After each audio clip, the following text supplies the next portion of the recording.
He's Bill Gates, and here are his top 10 rules for success. When I started Microsoft, I didn't think of it as all that risky. I mean, I was so excited about what we were doing. It's true I could have gone bankrupt, but you know, I had a set of skills that were highly employable, and in fact, my parents were still willing to let me go back to Harvard and finish my education if I wanted to. You've always got a job with me, Bill. And the thing that was scary to me wasn't quitting and starting the company. It was when I started hiring my friends and they expected to be paid. And then we had customers who went bankrupt, customers that I'd counted on to come through. And so then I got this incredibly conservative approach that I wanted to have enough money in the bank to pay a year's worth of payroll, even if we didn't get any payments coming in. And you know, I'm almost true to that the whole time. We have about 10 billion now, which is pretty much enough for the next year. Anyway, you know, if you're going to start a company, it takes so much energy that you know it better overcome your feeling of risk. I don't think that you necessarily, if you're going to start a company, should do it at the start of your career. I think there's a lot to be said for working for a company, learning how they do things. You know, if you're young, it's hard to go lease premises. They made that hard for me. You couldn't rent a car when you were under 25 at the time, so I was always taking taxis to go see customers. The people would, you know, people would say, well, we're going to go have a discussion in the bar. Well, I couldn't go to the bar.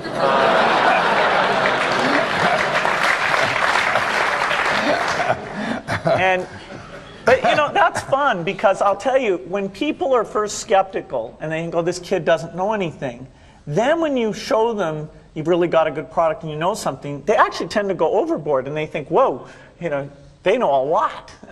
Let's really do an incredible amount with these people. So our youth, at least in this country, was a huge asset for us once we reached a certain threshold. It is hard.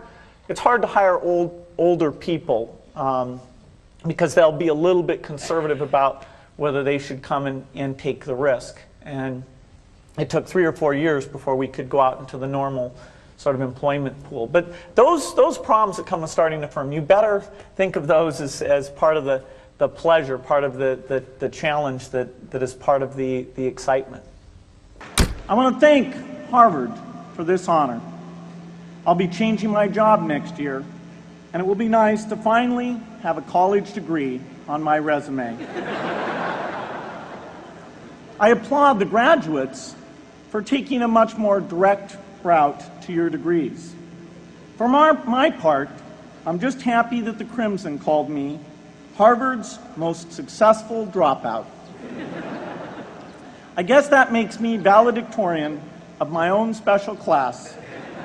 I did the best of everyone who failed. But I also want to be recognized as the guy who got Steve Ballmer to drop out of business school.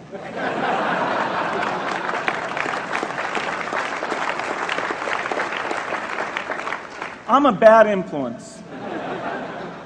That's why I was invited to speak at your graduation. If I'd spoken at your orientation, fewer of you might be here today. I'm in meetings a lot. My calendar gets very full with those, and then at night, after the kids have gone to bed, I'm on email a great deal. I get messages during the day. That's my chance to give long responses. And then over the weekend, I send a lot of mail as well.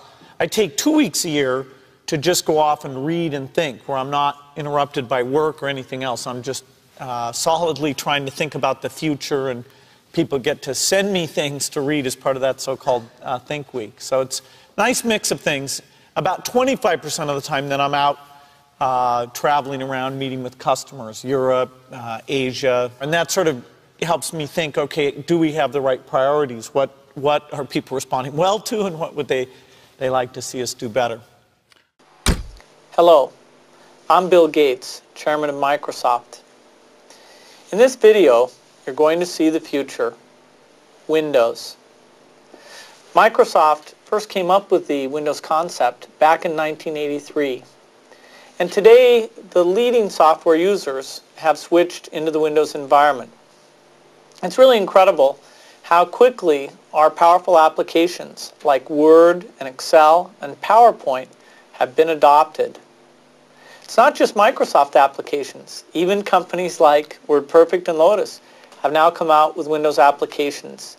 And every week we see new innovative work. It's really attracting all the innovation in the industry. We predicted this a long time ago, and now it's the future. The key point there is you've got to enjoy what you do every day. And for me, that's working with very smart people. It's working on new problems. You know, every time we think, hey, we've had a little bit of success, we're pretty careful not to dwell on it too much because the bar gets raised. I love bridge. Bridge helps you think. It's a game you can play your entire life and keep getting better and better. I think anybody who's good at bridge is going to be great at a lot of things. So I really encourage people to get involved, and I want to thank the people who've put things together for juniors. They'll be thanking you the rest of their life because bridge is such a great sport. I'd talk to my dad, I'd talk to Warren, I'd talk to my wife Melinda. So I have enough people that know me and actually know where my judgment isn't its strongest, where I might get overexcited about something or forget to think about something. And so they're good at correcting, particularly Melinda, good at correcting whatever those blind spots are. And I think it's good to encourage your friends and advisors to really give them that license. I can go to a party and forget to say hello to various people or something. That's a very minor example of my blind spots. Not to the hostess. Well, Melinda would help me do that. Yeah, she would, So, a small number of people that you can turn to on certain key things is a great asset. My best business decisions really have to do with picking people. Deciding to go into partnership with Paul Allen is probably at the top of the list. And then subsequently hiring a friend, Steve Ballmer. And having somebody who you totally trust, who's totally committed, who shares your vision and yet has a little bit different set of skills, and also acts as a check on you. Some of the ideas you come up with, you run by them because they're going to say, hey, wait a minute. Have you thought about this and that? And just, the benefit of sparking off of somebody who's got that kind of brilliance, it's not only made it fun, but it's really led to a lot of success. So picking a partner is crucial. I had one habit that I developed when I was at college that was actually a very bad habit, which was I like to show people that I didn't do any work and that I didn't go to classes and I didn't care.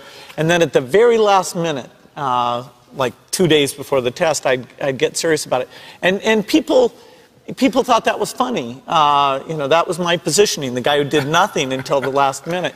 Then when I went into business, that was a really bad habit. And it took me a couple of years to get over that. Nobody praised me because I would do things at the last minute, and I tried to reverse to students I'd actually I didn't think that highly of, who were always organized and had things done on time. I'm still working on it, but procrastination is not a good habit. Bill can change clothes in the car. So I'm going to challenge Bill Gates, my partner at Facebook, Sheryl Sandberg, and Netflix's founder and CEO, Reed Hastings.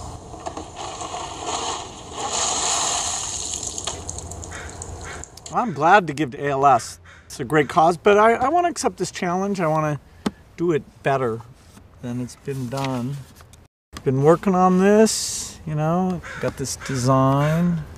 There we go. Yeah, it's going to be great.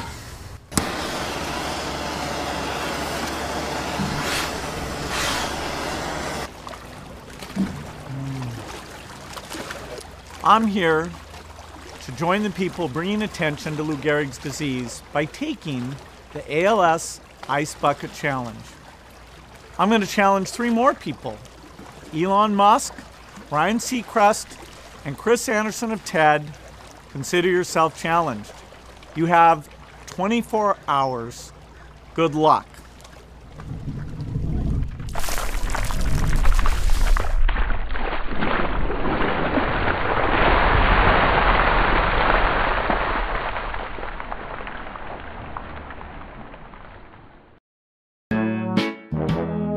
People, let me tell you about my best friend. He's a warm-hearted person who loved me till the end. Now, people, let me tell you about my best friend. He's a one-boy, cuddly toy, my up, my down, my pride and joy. People, let me tell you about him. It's so much fun, whether we're walking man to man or whether we're walking sun to sun, 'cause he's my best friend.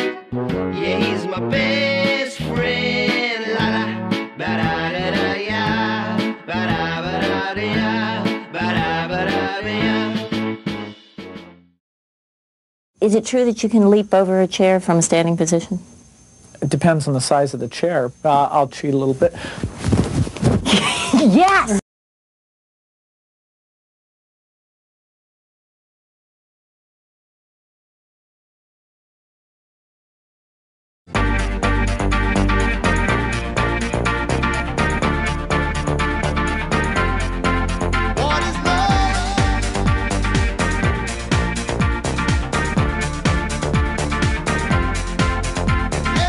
By the way, I believe in winners and losers, and especially the freedom to fail. Who? Him? Who? Him? Who? Him?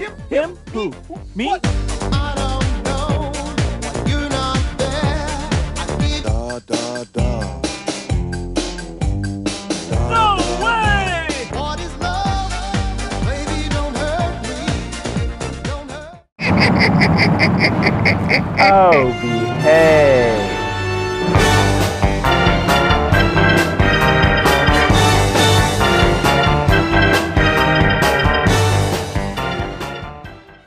Thank you so much for watching. I made this video because a bunch of you guys were asking me to. So if there's a famous entrepreneur that you want me to profile next, leave it in the comments below and I'll see what I can do.